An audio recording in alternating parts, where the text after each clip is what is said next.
More of the Zach Gelb Show on Fox Sports 920 The Jersey. Welcome back in. Zach Gelb Show on this Friday, Fox Sports 920 The Jersey. Time in the Princeton Orthopedic Associates studio is 5:16. My next guest, I love him, would always put me on his pregame show in Lot K for the Temple Owls, and I even did a pregame show hit with him in Boca Raton, Florida for the Temple Owls bowl game. Always love to talk some cherry and white with Harry Mays, who is a influential sideline reporter. A sideline reporter with a purpose. The best sideline reporter that I know in college football is Harry Mays. But we're going to talk a little Eagles and Sixers today with Harry. He's also a tremendous talk show host on 97.5 The Fanatic. And Harry Mays joins us right now. Harry, what's happening, my friend? Hey, Zach, great to be with you. And that was one heck of an introduction. The check is in the mail, but I'll tell you what, I'm a sideline reporter on radio, and there's a reason for that. Well, yeah, that's because you're not a hot girl. That's why. Exactly. As Harry joins us right now. So our poll question today is, do you have confidence in Doug Peterson? Early return said 55% said no. That's even grown bigger. 68% now say no. Do you have confidence in Doug Peterson? If you're going to say yes or no, I would have to say no at this point. And I know that's being unfair because we really don't have any idea if Doug Peterson is a good head coach or not yet. The thing that concerns me, or the things that concern me, are the same things that concerned me back just when he was hired, in that, the lack of experience as a head coach, the lack of experience as a play-calling offensive coordinator are two things that really jumped out at me. And then you go into the final couple of minutes of the game, the playoff game against the New England Patriots, and his explanation where he stood firmly, with the way they went about things in a very deliberate fashion so as to not give the ball back to Tom Brady with any time left on the clock when you needed two scores. Just didn't make any sense to me because he comes from the Andy Reid tree, and that's the reason he's here. And we knew that Andy Reid, through his 14-year tenure, most of it very, very good, had problems with time management. And that concerns me that Doug Peterson may sort of incorporate that shortcoming from Andy Reid. And then you go back to the other thing of the hiring process, where nobody else interviewed or was even interested to call Doug Peterson's agent and set up an interview. The only team that showed any interest from the start was the Eagles, and that's a red flag to me. I wanted to see them go get McDermott, and when they hired Peterson, I agreed with a lot of what you just said, and I was at that Patriots-Chiefs game, and I was laughing. I was saying, this is Andy Reid all over again, and Doug was calling those plays in the second half. Another thing that surprised me that Doug said, and he was very honest, he's already said that Carson Wentz right now would be the third quarterback, and the third quarterback isn't active on Sundays. I just don't like that before training camp because training camp is supposed to all be about competition, Harry Mays.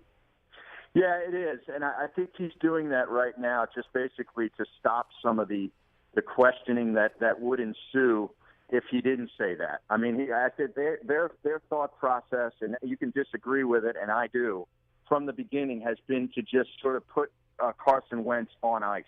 I don't really like that idea. I like the idea of giving him the opportunity to phase him in as the season moves along or, depending on which way the season goes. Now, he could very well be with that Carson Wentz in limited repetitions, in August in training camp and throughout the season being the third quarterback. He's not going to nearly get as many reps as he would otherwise, but still shows that he is picking up the offense and is like a bucking bronco in the stall. He's ready to go. The Eagles are 3-5 at the midway point. Things go to 3-6. You may see Carson Wentz week 10. Who knows? But I think he's just doing that to maybe take some of the pressure off Carson, to reassure Sam Bradford, who is in an awkward position. This whole situation is weird. I don't think this has ever been done before, where you're paying a starting quarterback, quote unquote starting quarterback, $20-some million, and he's only here for 1 year, and you drafted the heir apparent with the second pick in the draft. I mean, nobody's ever done that. They're trying to please two masters. They're trying to, go get their future franchise quarterback and also stay competitive while he gets ready. And you know this. If it goes the way that the fans expect it to go and how I expect it to go, a 6-10, 7-9, at best 8-8 football team, and people don't like Sam Bradford, especially the way that he handled things this offseason through his agent. The minute he throws an interception, the minute the Eagles lose a game in the final 2 minutes, these fans are going to demand Carson Wentz. They will, Harry. Yeah, they will. And I don't know that means they're going to get him. But the sad thing, Zach, to me, is if this season plays out like you said, 7-9, 8-8, and I happen to think they're a 6-10, 7-9 football team as well. I think this division is better than some people are giving it credit for, especially if Tony Romo can stay healthy. But that's another discussion. But if we get to mid to late December and the Eagles are on their way to a middling season, missing the playoffs, and we still haven't seen Carson Wentz, that means we could get to next year at this very time. You and I are doing another interview, and we're nearing training camp, and we have no idea whether Carson Wentz is any good. And that would be a shame because I think that's sort of like just a wasted year. At the very minimum, he needs to play the final quarter of the season, especially if they're out of it, as we're talking to Harry Mays. So on offense, it's going to be Doug Peterson calling the plays. He'll relay them to Frank Reich, and then Frank Reich will give them to the quarterback, whoever that is. On defense, all the control goes to Jim Schwartz, and I'm liking what I'm seeing or what we will see from Jim Schwartz. I have a whole lot of confidence in him, Harry. Yeah, I do. I think the Schwartz is a good, really good defensive coordinator who was, proven to be not such a great head coach, and that's okay. There's plenty of great coordinators. I mean, you saw what Wade Phillips did with that Denver Broncos defense in the Super Bowl. Wade Phillips is a tremendous defensive coach. He wasn't a great head coach, but that I'm okay with that. I really like the staff that Doug Peterson has built. That I'd have to give him a lot of credit for. And I think it's going to be something where, he's got a lot of experience at his coordinators. He's got some really good position coaches. These quarterbacks are going to be coached very well, and I think he's surrounded himself with a really good staff, which will help him get underway. Just no crazy post-game handshakes with Jim Schwartz, right? They can't have that this year. Yeah, well, Jim Harbaugh's no longer on the NFL either. I'll say this. One person that I think will really benefit, and he was a tremendous player last year, but also he saw how much people have gotten big paychecks with the $280 that they've given out this offseason. In a contract year, expectations have to be big for one Benny Logan. Yeah, they do. I mean, especially, now he's got his partner, Fletcher Cox, all signed, sealed, and delivered. I really like Benny Logan as a football player. I think he's going to have a big year because I think he's going to benefit from going back to a 4-3 as well. It's really going to be a big year for guys like Vinny Curry, as well, who's was given a contract and is finally going to be so-called put in a position to succeed at what he does best, and that's get after the passer. And also Brandon Graham, too. That's another guy we're really going to have our eyes on. With a lot to prove. So when you take a look at this defense and everything Howie has done in this offseason and also the moves on offense with Lane Johnson and Zach Ertz, when Howie Roseman, it was announced that he was coming back, I didn't like it. And I don't know if I still like it or don't like it, but the one thing I will say was I've been very impressed with what he's done this offseason. How about you when you look at what Howie did this offseason? Oh, yeah. I mean, until they start playing and maybe proving otherwise, I think he's done a tremendous job. I mean, you definitely got the idea that as he was, sitting there in exile, if you will, watching the season unfold like a slow-motion car wreck, he was plotting a plan of action should he ever reassume control. And he immediately went into action and offloaded a lot of bad contracts and underperforming football players.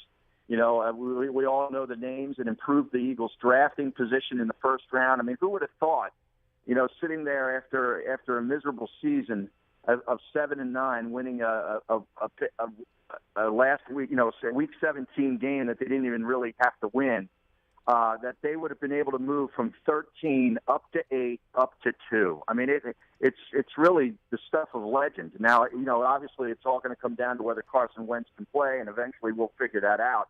But I think Howie Roseman has had a great offseason. Wrapping up with Harry Mays from 97.5 The Fanatic. Want to hit you up on a Sixers point before we get on out of here. Okafor Noel, it seems like a lot of fans' preference is to trade Jahlil Okafor. The Celtics seem like the perfect trade partner, but they haven't been able to get a deal done. Does Okafor get traded from sometime now until that trade deadline? I know the season hasn't even started yet, but does it happen maybe before the season, during the season? What happens with Okafor?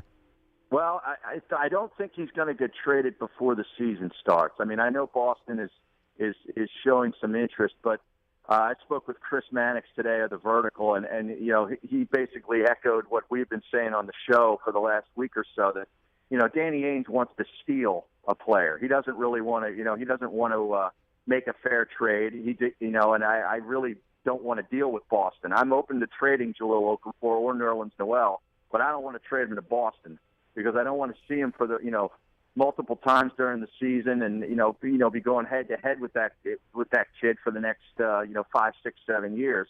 If they're going to trade him, I'd rather trade him out to a Western Conference team. But I think he will eventually get moved, but I think it'll be sometime around the NBA trading deadline. Would you trade him to Boston if it means that you get that Nets pick that the Celtics have? Well, that would interest me, obviously, because that's going to be a very high pick. That or an Avery Bradley or a combination of the both, I would at least pick up the phone and discuss. Well, final one here before we let Harry Mays run from 97.5 The Fanatic. I can't wait for August and September, because that means the Cherry and the White are returning. You're going to have training camp and all that stuff coming up for the football season, and I can't wait to get back down to Lincoln Financial Field and Lot K. Do you believe this stadium is going to eventually be built, even with President Theobald having to resign? Well, yeah, that's the whole thing that has really thrown this thing off track, in my view. I don't know where that is on the priority list for the incoming president. And to me, the Board of Trustees at Temple really need to get their act together and look in the mirror. I mean, this is the 5th president now, I believe, since the beginning of the 2000s, and that's just too much volatility for me. This is a time when Temple University is trying to eye up a possible Power 5 conference affiliation.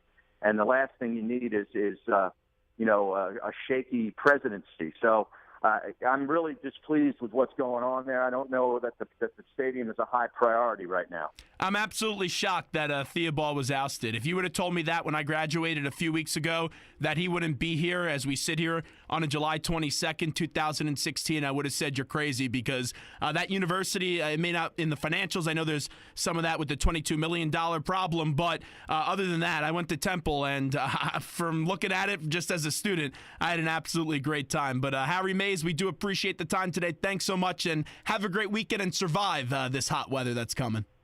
Anytime, Zach. Stay cool. You too. There is Harry Mays joining us, 97.5 The Fanatic. Always good to talk to him, and I can't wait to get back to Lot K, man, and see my guys, Steve Conjar, Bobby Hirschman, all those guys. You have the sausage, the hot dogs, the sandwiches. You also have the chicken that they make. And also some of the most delicious drinks, too. Those guys know how to party in Lot K. And then you have Harry on the mic doing the pregame show.